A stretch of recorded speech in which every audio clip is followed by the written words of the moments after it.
आप देख रहे हैं फ्री जनरल मीडिया नेटवर्क। मैं हूं अंसरुल बारी। उत्तर प्रदेश में चुनावी तारीखों का ऐलान हो चुका है। तमाम राजनीतिक दल अपने अपने तौर पर चुनावी तैयारियां कर रहे हैं और ये सुगबुगाहट खुद मुस्लिम कम्युनिटी जो उत्तर प्रदेश में तकरीबन 18% से अधिक है, उसमें भी एक तरह की बेचैनी देखी जा रही है। एक तरह से जो छोटे छोटे मुस्लिम दल हैं वो भी अपने तौर पे तैयारियां करते हुए नज़र आ रहे हैं। उनकी राजनीति क्या है, किस तरह से वो सोच रहे हैं, किस तरफ उनका झुकाव है, आज कई तरह के मुद्दे हैं। हम उन तमाम मुद्दों को जानने और समझने की कोशिश करेंगे क्योंकि हमारे साथ आज IMC यानी इत्तेहादे मिल्लत काउंसिल के अध्यक्ष मौलाना तौकीर रज़ा खान साहब हैं। हम उनका बहुत बहुत स्वागत करते हैं। लेकिन हम आपको बताएं कि पिछले दिनों एक धर्म संसद का आयोजन बरेली में किया गया था और ये धर्म संसद इसलिए बुलाई गई थी कि हरिद्वार और छत्तीसगढ़ में हिंदुओं ने धर्म संसद बुलाई थी, उसके जवाब में ये धर्म संसद थी। उस पर हम सफाई भी लेंगे, उनसे भी ये चीज़ जानने और समझने की कोशिश करेंगे कि आखिर वो कहना क्या चाहते हैं इस धर्म संसद के ज़रिए से। तो तौकीर रज़ा साहब खुद हमारे साथ मौजूद हैं। तौकीर साहब, हम आपका बहुत बहुत स्वागत करते हैं। बहुत शुक्रिया।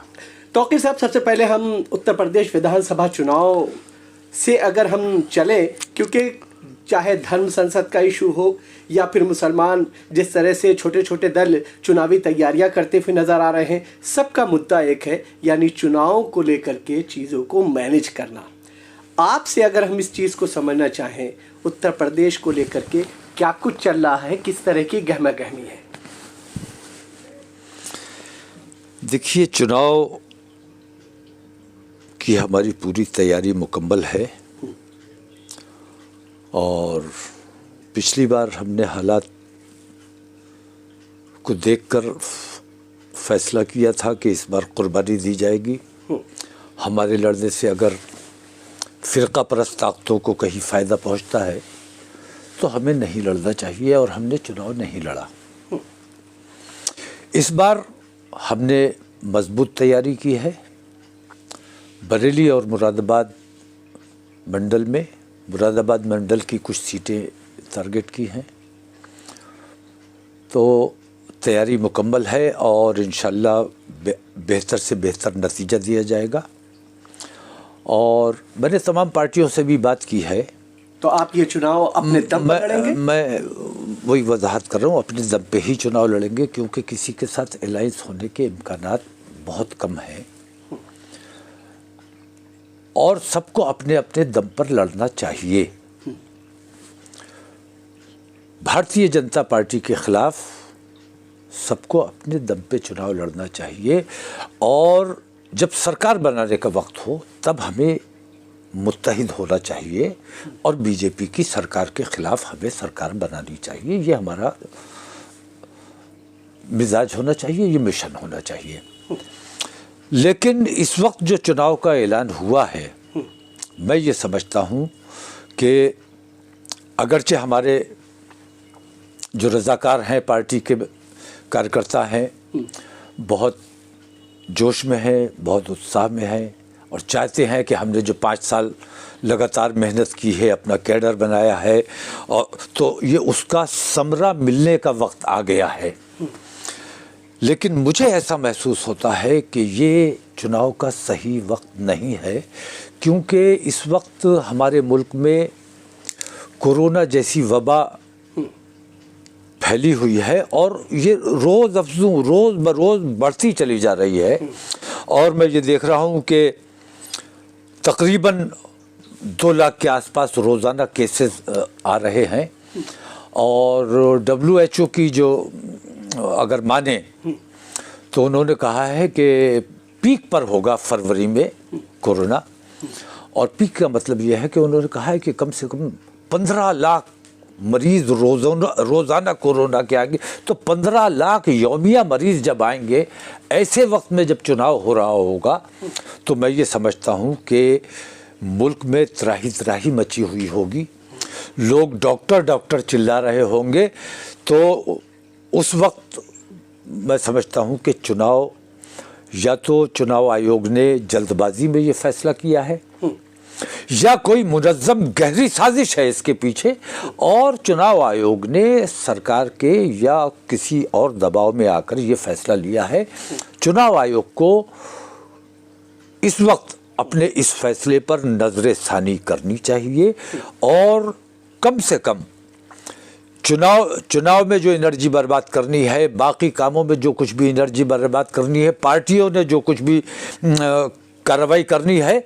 मुझे याद है कि ज़िला पंचायत के चुनाव में, उत्तर प्रदेश में ज़िला पंचायत के चुनाव हुए थे, उस वक्त सैकड़ों अध्यापक, सैकड़ों कर्मचारी कोरोना का शिकार होकर मर गए थे। कितने घरों में मातम हुआ था, उस मातम को याद करो। और इस वक्त चुनाव किसी भी हालत में नहीं कराना चाहिए। ये मुल्क के, हमारे देश के हित में है। लोगों की जान से बड़ा चुनाव नहीं हो सकता।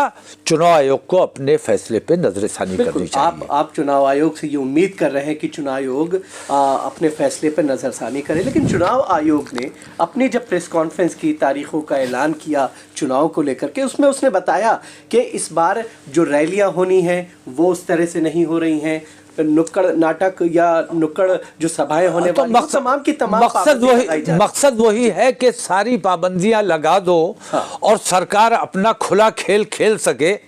तो इसका मतलब एक मुनज़्ज़म साजिश है। हाँ। और बाकायदा मौजूदा सरकार को वॉकओवर देने की कोशिश है। तो इससे मैं बिल्कुल सवाल उठा रहा हूँ। चुनाव आयोग हमारे देश की जनता के लिए है या चुनाव के लिए है? चुनाव बड़ा है कि हमारे देश की जनता बड़ी है? देश की जनता की जिंदगी बड़ी है या चुनाव बड़ा है? अगर चुनाव आयोग वॉकओवर ही देना चाहता है तो बेहतर यह है कि वो ये ऐलान कर दे कि चूंकि इस वक्त इमरजेंसी के से हालात हैं, देश में कोरोना फैला हुआ है, इसलिए चुनाव नहीं कराए जाएंगे। इस सरकार को 5 साल का वक्त दिया जाता है कि ये सरकार अगले 5 साल तक इसी तरह चलती रहे। बेहतर रास्ता है। चुनाव का ड्रामा करने से लोकतांत्रिक सिस्टम का, आप कह रहे हैं लोकतांत्रिक सिस्टम कहाँ बचा जब लोगों की जान की परवाह किए बगैर लोगों को हलाकत में डाल के चुनाव करवाया जा रहा है और दूसरी पार्टियों को और दूसरे लोगों को प्रचार करने का मौका भी नहीं दिया जा रहा है। जब लोग, मैं बता रहा हूं ना कि पार्टियां और चुनाव आयोग वोटर जिस वक्त चिल्ला रहा होगा, उस वक्त वोटर जो है वो डॉक्टर चिल्ला रहा होगा। ऐसी स्थिति नहीं आनी चाहिए। चुनाव आयोग को अपने फैसले को, कम से कम ये वक्त चुनाव लड़ने का नहीं है बल्कि कोरोना से लड़ने का है। पहले कोरोना से मिलके लड़ाई लड़ दीजिए, जब कोरोना गुजर जाए उसके बाद आप चुनाव कराइए, तब मुझे लगेगा कि शायद आप निष्पक्ष हैं। वरना मैं आपकी ईमानदारी पर शुबा कर रहा हूं। चुनाव आयोग और चुनाव से रिलेटेड, खासतौर से जो है कोरोना से रिलेटेड एक छोटा सा सवाल और समझना चाहेंगे। पिछले दिनों धर्म संसद का आयोजन किया गया।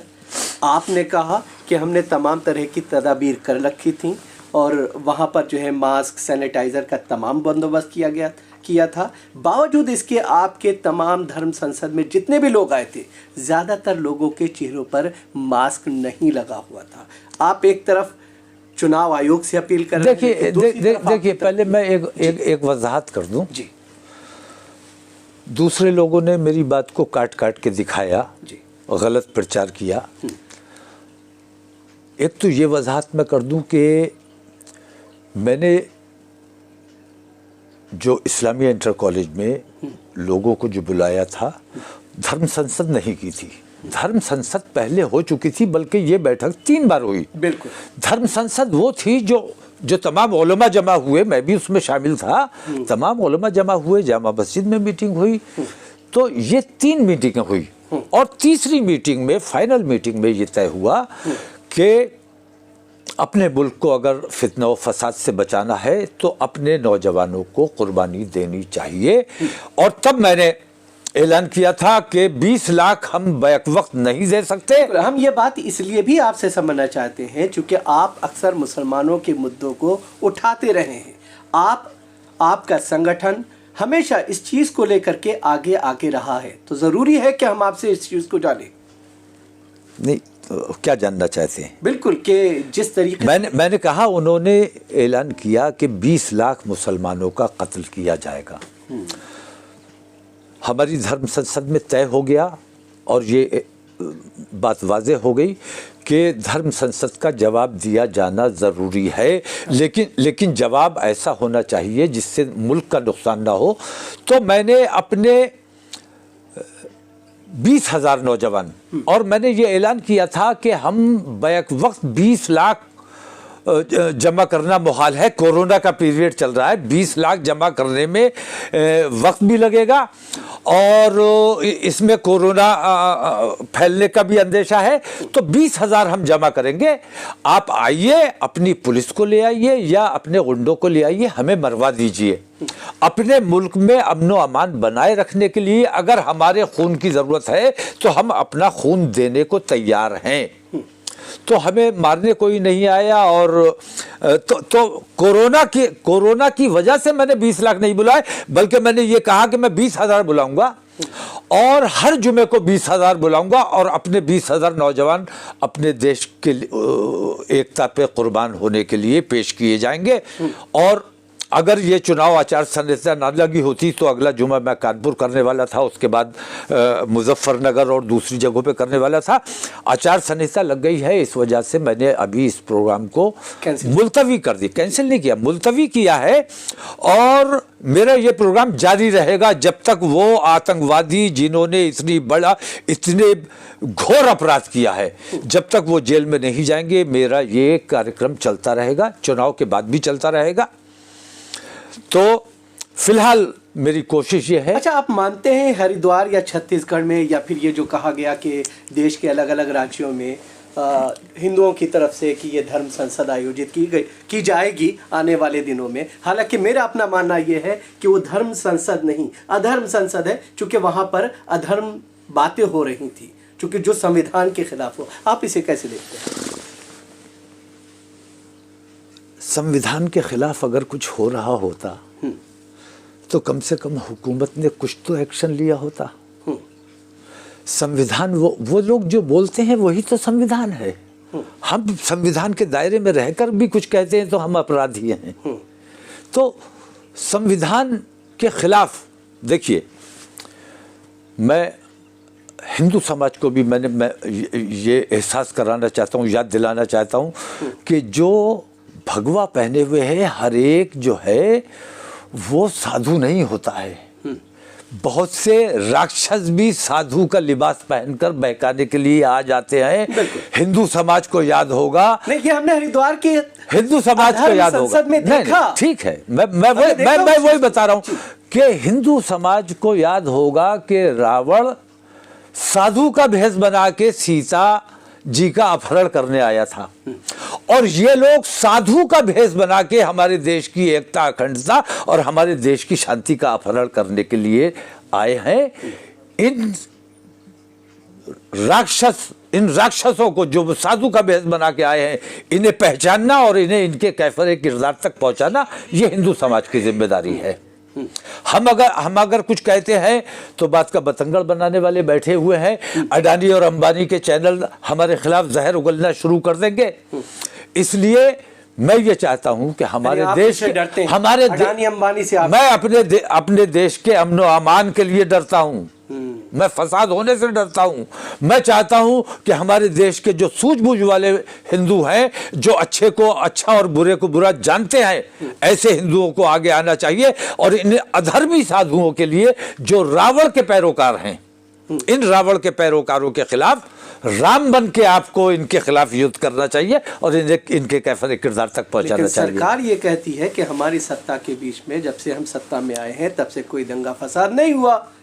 हाँ, तो जब दंगाई ही, जब चोर चौकीदार बन गया तो चोरी के इम्कानात तो कम हो ही जाते हैं। बीजेपी चोर है, इसमें कहीं किसी को कोई शुबा है? इसमें कहीं किसी को कोई शुबा है? मुझे तो कोई शुबा नहीं है।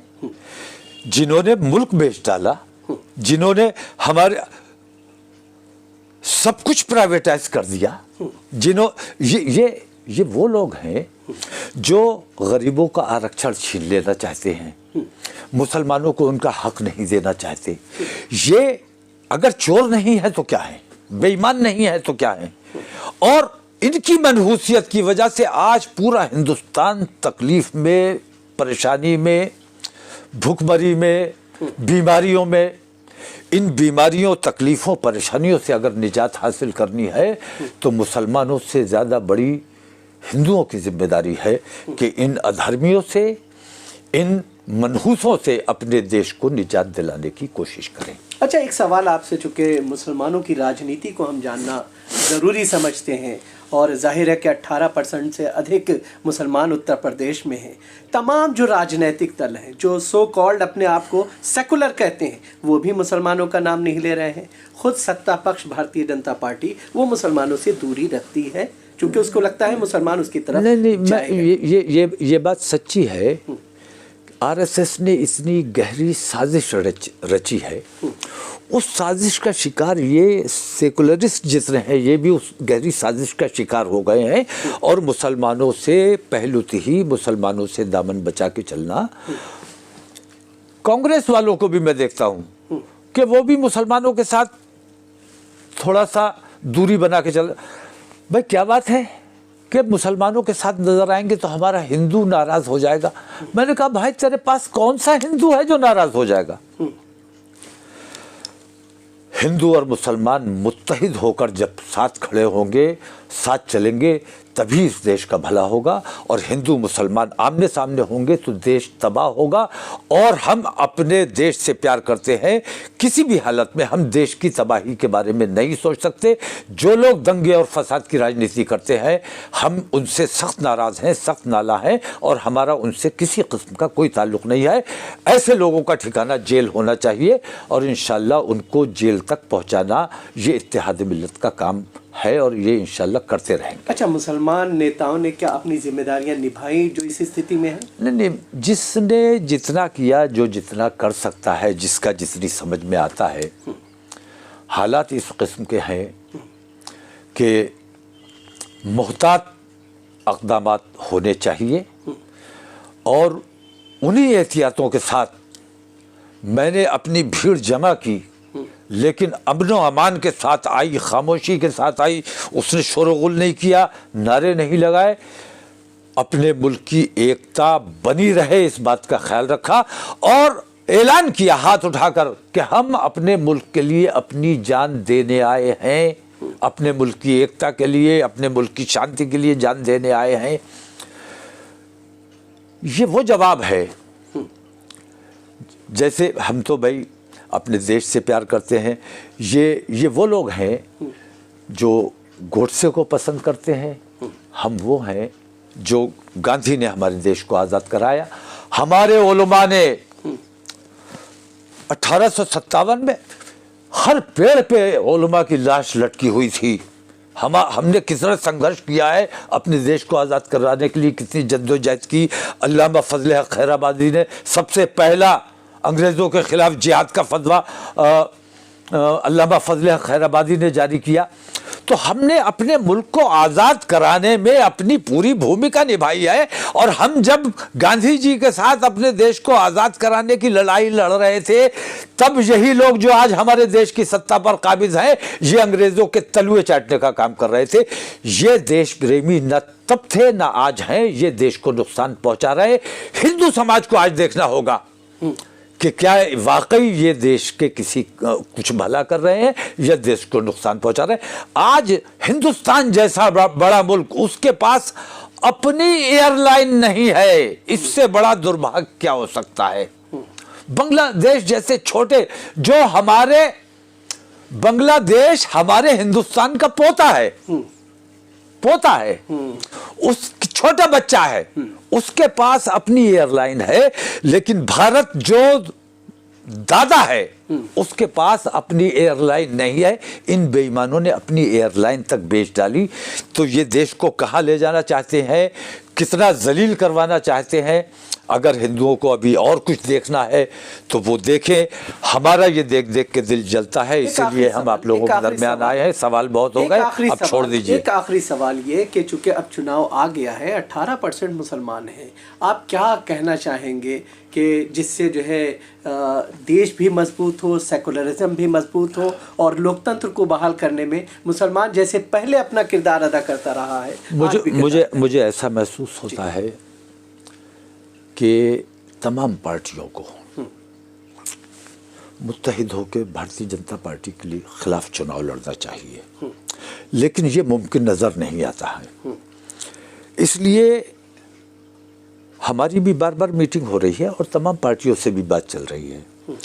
जो बेहतर से बेहतर फैसला 2-3 दिन के अंदर इंशाल्लाह फाइनल हो जाएगा कि हमने क्या करना है और कैसे करना है, जो हमारे मिल्लत के लिए और हमारे सूबे के लिए बेहतर फैसला होगा, इंशाल्लाह वो फैसला किया जाएगा। बहुत शुक्रिया। ये थे तौक़ीर रज़ा खान साहब, जिनका साफ तौर पे ये मानना है कि देश को अगर बचाना है, लोकतंत्र को अगर बचाना है, तो चीज़ों को समझना होगा, संविधान के हिसाब से देश को मजबूत बनाए जाने पर अपनी रणनीति बनानी होगी। बहुत बहुत शुक्रिया, आप हमारे साथ।